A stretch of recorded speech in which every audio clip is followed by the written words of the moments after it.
Have you ever been in a conversation where you just hit a wall? In those moments, there's a thought that flashes in your mind. It's only a small one, but it's one of the most isolating experiences any of us can have. That meeting with your boss, you presented everything perfectly, but somehow they just missed the whole point. Or that conversation with your partner that started with, who's gonna do the dishes, but somehow ended up with you questioning your entire relationship. They just don't get me. No one understands me. I try so hard, but somehow everything's a mess. We think we know what we're talking about, or the other person thinks they know what they're talking about, but in reality, there is no conversation happening. But guess what? You might be feeling that you're in this alone, but you're not. And almost 86% of people, and this is in the workplace alone, alright? 86% of people say that what causes workplace failures? Miscommunication, failed communication. And that is the reason why we're all struggling so much. And if 86% is the number in a place where we're trying to be professional, we're trying to be someone who can understand and communicate, can you imagine the cost we are paying in our personal lives, in places where we take our relationships for granted? That cost is what I call emotional debt. Every time we walk away feeling misunderstood, every time we avoid the conflict, we take out a loan, we trade our long-term happiness for the short-term comfort that the silence brings us. But today, you are going to close that account for good, because I'm going to introduce you to a very simple 4-step framework that contains the top 4 secrets I discovered for understanding exactly how we can stop feeling misunderstood and start changing our life for the better. And this is a framework that is so simple that anyone can implement this. In fact, I mean that because a lot of times when we're in these situations, right, where we feel misunderstood, we've hit a patch of turbulence in our lives. We've hit a rough patch. But the moment I discovered this framework, that wasn't a turbulence moment. That was a moment when my entire world had crashed. I say that because 3 years ago, I lost my dad, and that was all it took for everything in my life to crash. I was just 15 years old at that time, and I had no idea how to deal with that kind of grief, that kind of loss, and all the sudden heavy emotions that it triggered. And even when I remember that time now, it's pretty hard for me to think about it, because the hardest part of it all was not just the loss or the grief, but the emotional toll that the months took on me and to the people around me. Because suddenly being around people was tiring. I would think that when I'm talking to others, right, no one understands me, that no one understands the pain I'm going through, that how can you expect me to be normal when I just lost everything I was looking forward to? And that made me feel isolated like never before. I would easily lose my temper. I would easily go off on a tangent, or otherwise I would just go silent. I wouldn't say anything. Whatever the other person is saying to me, I'd listen to it and be like, yeah, fine, whatever. I'd ignore it, and then I'd be back to doing things the way I was doing them before. And in all of this, everyone and everything around me suffered. And while you could say, Prabhsimrat, that was fine, right? That was a natural reaction to the grief that you were feeling. And while I'd like to accept that, there's a part of me that knows, and that part is the part that's speaking to you today, alright? There's a part of me that knows that it was not the right reaction to have. Yes, the comforting thought that it's okay to feel grief, it's okay to feel all those emotions, that's fine. But the truth is that when I did these things, when I shouted, when I lost my temper, when I was snappy, when I was ignorant, when I was silent, right?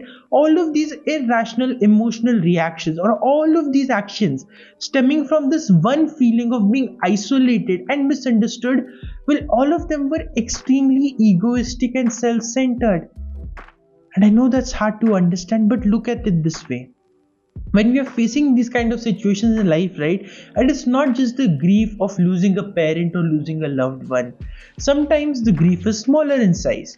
Maybe that's about a fight with your partner or your best friend. Maybe that grief is about the sudden shrewd remark that a colleague sent over to you, or maybe that grief is about something else entirely. But the core of that grief we feel in life, right, is that feeling of being isolated. It's that feeling of being in a vacuum, that no one understands me, that no one cares about me.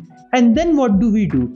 Through this attitude, through this guilt, through this resentment, the other person has said something to us that made us feel hurt or misunderstood. But what are we doing?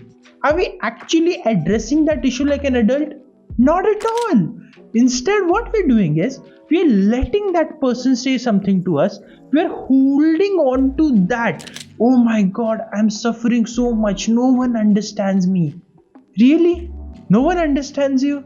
Not even yourself? Because that is the truth I needed to realize. Because while the idea that I was dealing with grief was comforting, the truth was that, was I improving? Were my relationships improving? In this hard patch of my life, was I actually trying to preserve things? Or was I wasting them away like I've got 9 lives? The second part is what I was doing. I was not focused on myself. I was not focused on my future. And when it comes to improve on that, when it comes to dealing with these misunderstandings, right, that very same ego gets in the way. I told you about emotional debt at the start, right? What do I mean by that? See, when we have these interactions with people, there's a transfer of energy, right? They say some words to us, we say some words back. We might say some things that are pretty hurtful, and they might do the same. And while it feels unnatural, trust me, it's a part of who we are. Conflicts are a part of who we are. Because we lack these conflict management skills, and because our ego runs so high, we create this weird combination of resentment where we are angry at the other person for hurting us, but we are also not taking the steps to resolve that anger and that hurt, and all of these negative emotions and negative energies are piling up upon us. And that is when you collect emotional debt from the bank of life. There's a very interesting analogy that I've come up with because it explains the concept in such a simple way. Really, you have to understand this, and because once you understand this tiny thing, right, the framework that I'm about to introduce to you right after this is a framework that you'll be able to implement anytime, anywhere, in any scenario. But for that, you need to understand how the bank of life works. So if you want short-term comfort, the bank will give it to you in exchange for this emotional debt that you're taking on. Now, what is that debt? The negative emotions, the negative feelings, and all this ego and hurt and resentment and isolation, this feeling of no one understands me. So taking all of it on yourself, and what's happening? You're collecting that negative energy, you're holding on to it, you're holding on to that hot coal, and essentially you are paying a huge cost, you're paying a huge interest to the bank of life for taking on this loan for short-term comfort. And what is that interest? Your long-term happiness. And why do I say that? Because think about it, when you're taking on these short-term loans, what are you doing? You are just looking for that short-term comfort. But is short-term comfort and lies and resentment and hurt, is that what good relationships are built on? No. And that is why what your life becomes is a combination of toxic relationships, bad breakups, wrong friendships, confusing jobs, stuck careers, frustrations and confusions, and anger in everything around you. And then what do you start thinking? Oh, my luck is bad, my destiny is bad. Well, trust me, your luck is not bad, your destiny is not bad, and you can change everything. You can live a happy, fulfilling, joyful, and understood life. And so, the key to creating this is to understand the framework that I'm about to introduce to you right now. All it takes are these 4 simple steps. The first step of the framework is awareness and acceptance. These are the 2 basic things that you genuinely can't live without. Because if you're not aware a problem exists, and if you don't accept that it's a problem, how will you ever change it, right? And so this is what you have to do. When I was thinking about this in that phase of my life 3 years ago, I recognized the simple truth. What was the problem? The problem wasn't that I had a lot of grief to deal with, or that my ego was too high, or that everything around me was going wrong. The problem was that I didn't have basic conflict management skills. I had to learn them. I had to focus on them. I had to build them.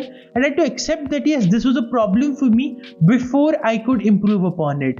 Now, the good news is you don't have to go through a lot of different things just to master the skills, because the next three steps that I'm about to introduce to you are just about that. How do you deal with the conflicts without a problem, and how do you retain control of your emotions even in those situations, so that you are free and you are not collecting any emotional debt. But before we get to that, we have to accept that yes, we have collected some emotional debt that we'd like to let go of. And the best way to do that is to stop blaming and to start taking responsibility. So this is what I want you to do. Just say to yourself, I take 100% responsibility for whatever I'm feeling. Just a simple statement. And accept that, feel that. Because once you accept this responsibility, right, you will have finished the step one. It's again a very, very, very simple step. You just have to become aware of the problem and you've accepted it. Which brings us to step two, notice the trigger. Now this step is the foundation of everything else that comes later, because the basic truth of life is this. Nothing happens without a reason. Everything you feel has a trigger. So think about it, that whenever you're in a conflict, whenever you're in a situation where you feel misunderstood, become aware of exactly what you are feeling. And when you're doing that, accept it. Don't judge yourself, accept it. And this is why it's important. Even if it's just pure, unfiltered rage, accept it. But don't express it, because first you need to understand what you are going through yourself, right? If you just go on expressing it, what will happen? Everything will just get worse. So first, understand what you are feeling and then ask yourself, why am I feeling this? What is the specific word they used? Or was this something in the tone? Or was it something else, like their expression or their energy that just threw me off balance, that made me feel so triggered?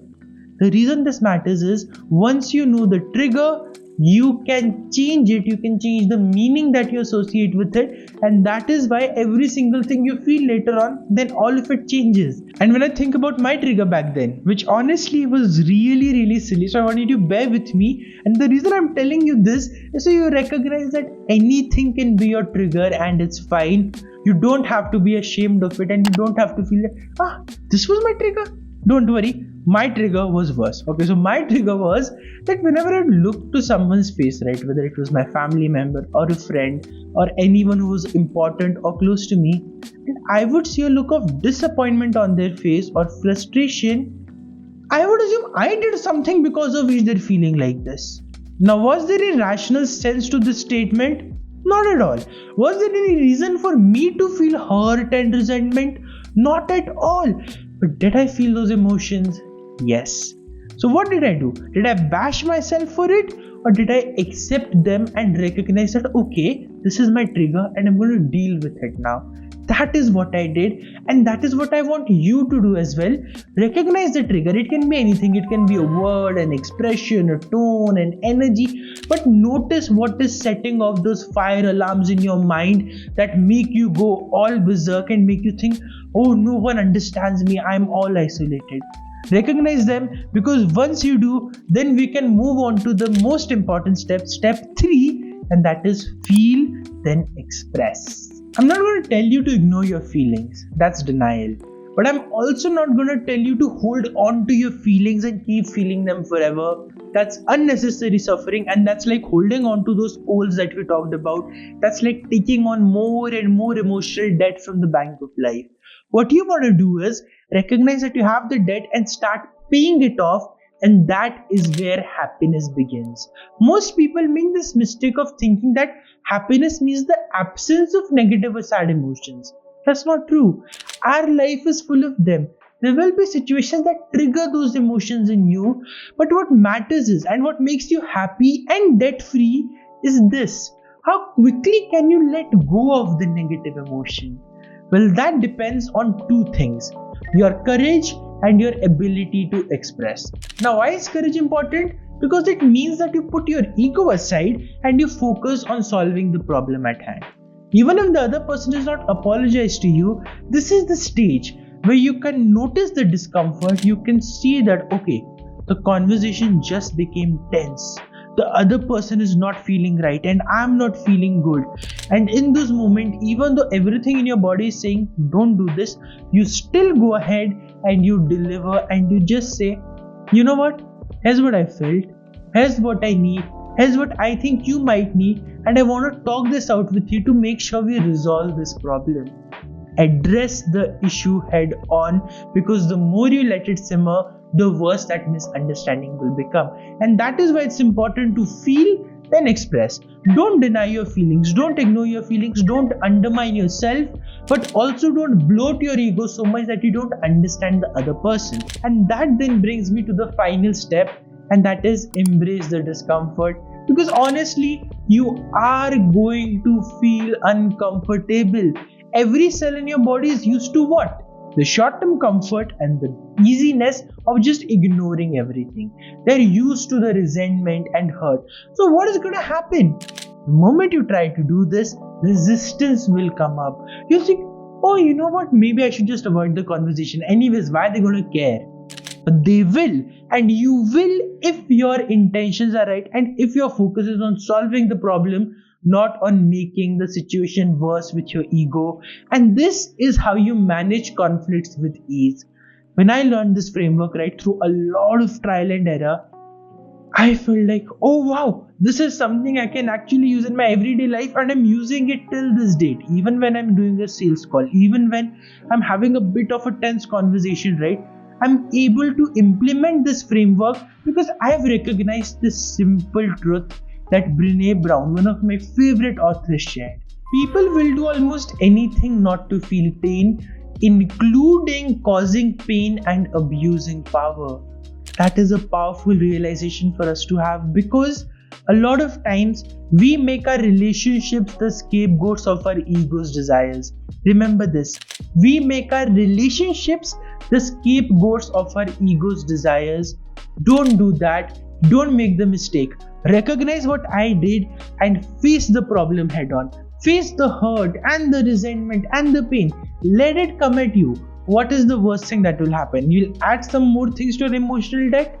That's all, right? It's not like the world is going to collapse if you do this. Your ego surely will, but the world won't. So recognize the difference and understand that on the other side of this discomfort lies the peace and the happiness and the success that you're looking for. I know I've thrown a lot at you, so here's a quick recap to help you get started.